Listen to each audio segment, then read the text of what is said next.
की टीम इस समय उधमपुर में है और हम आपको बताना चाहते हैं कि भारतीय जनता पार्टी की जो डिसिप्लिनरी कमेटी है, जिनके चेयरमैन सुनील सेठी जी ने उधमपुर म्युनिसिपल काउंसिलर्स को शो कॉज नोटिस सर्व किया है और ये पूछा है कि 2 दिन के अंदर अगर आप जवाब देते हैं तो ठीक है, नहीं तो ये माना जाएगा कि आपको कुछ कहने को नहीं है। नोटिस इस बात के रिगार्डिंग है कि अगर आप भाजपा के काउंसलर्स हैं तो आपने क्यों बगैर पार्टी के परमिशन के आपने क्यों जो है वो एक नो कॉन्फिडेंस मोशन लाया बीजेपी के ही जो चेयरमैन हैं या प्रेसिडेंट हैं डॉक्टर योगेश्वर, उनके खिलाफ, और आप या तो इस नो कॉन्फिडेंस मोशन से अपने आप को तुरंत विड्रॉ कर लीजिए और पार्टी को इसको इंटीमेशन दे दीजिए, या फिर ये भी कहा गया है कि आप अपना जो भी जवाब है वो 2 दिनों में दीजिए। आज मंगलवार है और हम आपको ये भी ज़रूर बताना चाहते हैं कि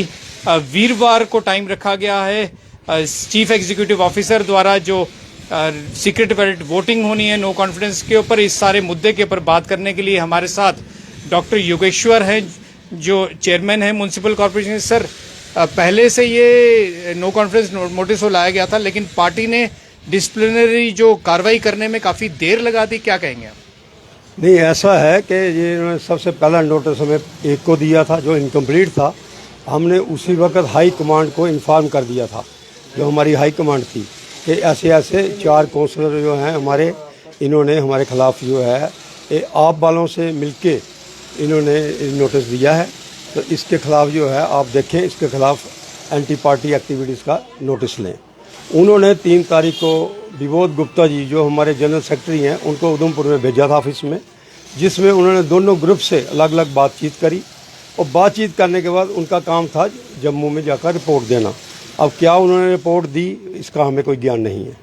तो हमने फिर भी उसके बाद ही पार्टी वालों को पूछा कि भाई इसके ऊपर क्या आप संज्ञान ले रहे हैं, तो वहाँ से कोई ज़्यादा जवाब नहीं आया। और मैंने भी इन 3 काउंसलर्स को, जो भाजपा के थे, इनको मैंने निकाला कि मैं आपसे उम्मीद नहीं रखता कि आप मेरे खिलाफ जा सकते हैं, आप पार्टी के खिलाफ जा सकते हैं, आप मेरे खिलाफ साइन कर सकते हैं। अब मैंने मुझे ऐसे तो उसमें सिग्नेचर आपके मैंने वेरीफाई करने हैं, तो उससे बेटर है मैं आपसे पूछता हूँ, आप बताइए मुझे 3 दिन के अंदर कि क्या ये सिग्नेचर आपके हैं। अगर आप 3 दिन के अंदर जवाब नहीं देंगे तो जी इसका मतलब है मैं मानूंगा कि ये सिग्नेचर आपके हैं और आपने ये किया है।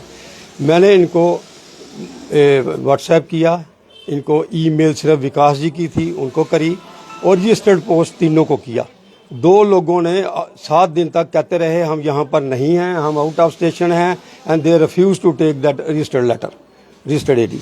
एक का नेहा का मुझे नहीं आया, लेकिन विकास जी का, राकेश शर्मा जी का, इन दोनों के लेटर बंद के बंद मेरे पास पड़े हुए हैं, रिफ्यूज़ किया हुआ है उन्होंने। तो इसका क्लियर मतलब है कि ये उसमें इन्वॉल्व हैं। तो अब जो है, हम तो जो पॉलिटिकल प्रोसेस है, जो रूल्स चल रहे हैं, हम उसका सम्मान करते हैं। जैसे कल हमारे सीईओ उधमपुर ने जो निकाला है नोटिस कि 22 तारीख को जो है आपका नो कॉन्फिडेंस मोशन होगा, हम उसके लिए पूरी तरह से तैयार हैं, और जो है मैं उस नो कॉन्फिडेंस मोशन को फेस करूंगा और वहां पर जाऊंगा और फेस करूंगा। डॉक्टर साहब, इसमें एक चीज सवाल ये पैदा होता है, जो ये 3-4 लोग बीजेपी के टिकट पर लड़े थे, और आप जो 5 जो बाद में भारतीय जनता पार्टी में शामिल हुए या लाली चंदेल शामिल हुए, आप एज एसोसिएट मेंबर्स बीजेपी में आए और बीजेपी ने ही आपको सपोर्ट करके चेयरमैन बनाया।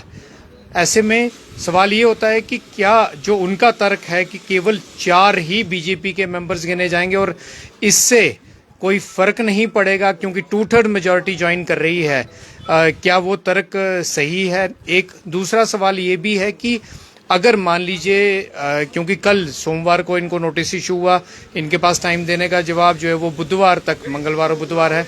अगर पोलिंग होनी है, जो सीक्रेट बैलेट पोलिंग होनी है, वो 11 बजे से 2 बजे तक होनी है वीरवार को, अगर उससे पहले पार्टी इन्हें एक्सपेल कर देती है, तो क्या पार्टी से एक्सपेल होने पर ये उस वोटिंग में पार्टिसिपेट कर सकते हैं?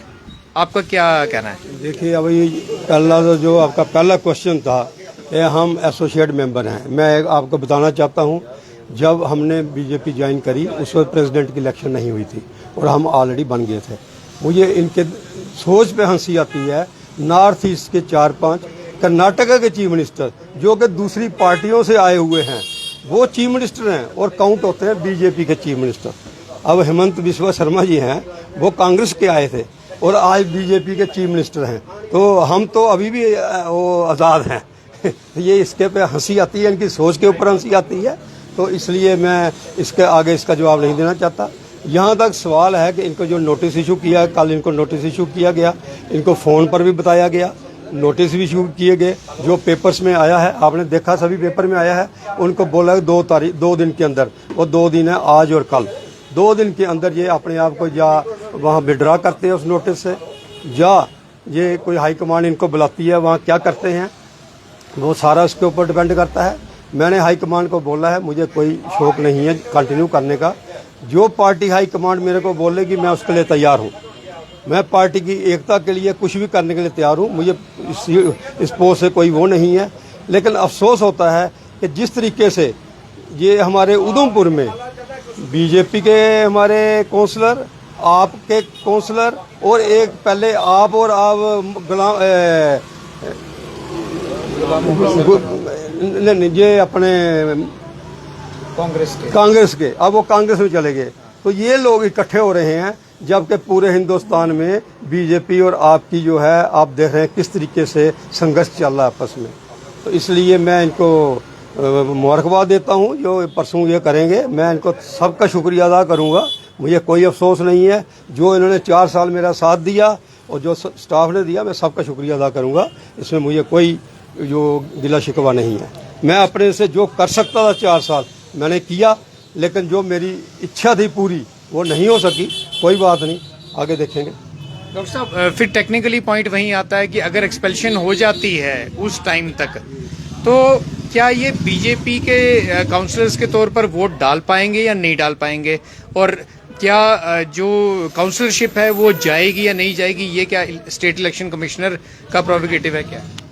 ये जहाँ तक मेरा ख्याल है ये इनकी डिस्क्वालिफिकेशन का जाएगा इलेक्शन कमीशन के पास, और साथ जो हैं ऑलरेडी उस लिस्ट में बैठे हुए हैं, उसी से ये सारा मामला ट्रिगर हुआ। अगर ये हमारे चीफ इलेक्टोरल ऑफिसर अगर उनकी ट्रांसफ़र दिल्ली नहीं होती तो शायद आज ये नौबत ही नहीं आती। तो ये कोई बात नहीं, ये सिर्फ और महीने 2 महीने की बात है। जैसे नए चीफ इलेक्टोरल ऑफिसर आएंगे, महीने 2 महीने के बाद सीन फिर चेंज हो जाएगा। चलिए डॉक्टर साहब, एक लास्ट सवाल ये है कि मार्केट में बहुत सारे लोग ये भी कह रहे हैं कि डॉक्टर साहब ने मन बना दिया है आजकल में रिजाइन देने का, वो कहाँ तक सच है? नहीं, मैं कोई रिजाइन नहीं देने जा रहा हूँ। मैं परसों वोट ऑफ कॉन्फिडेंस फेस करूँगा। चलिए ठीक है, थैंक यू। ये थे डॉक्टर योगेश्वर, और कई चीज़ें इन्होंने क्लियर की। रिजाइन नहीं देने जा रहे हैं, वोट ऑफ कॉन्फिडेंस वीरवार को फेस करेंगे। और इसके अलावा इनका ये कहना तर्क ये था कि हमने भारतीय जनता पार्टी यहाँ पर चेयरमैन या प्रेसिडेंट बनने से पहले ज्वाइन की थी, और ऐसे में हम भी भारतीय जनता पार्टी के ही काउंसलर्स गिने जाएंगे।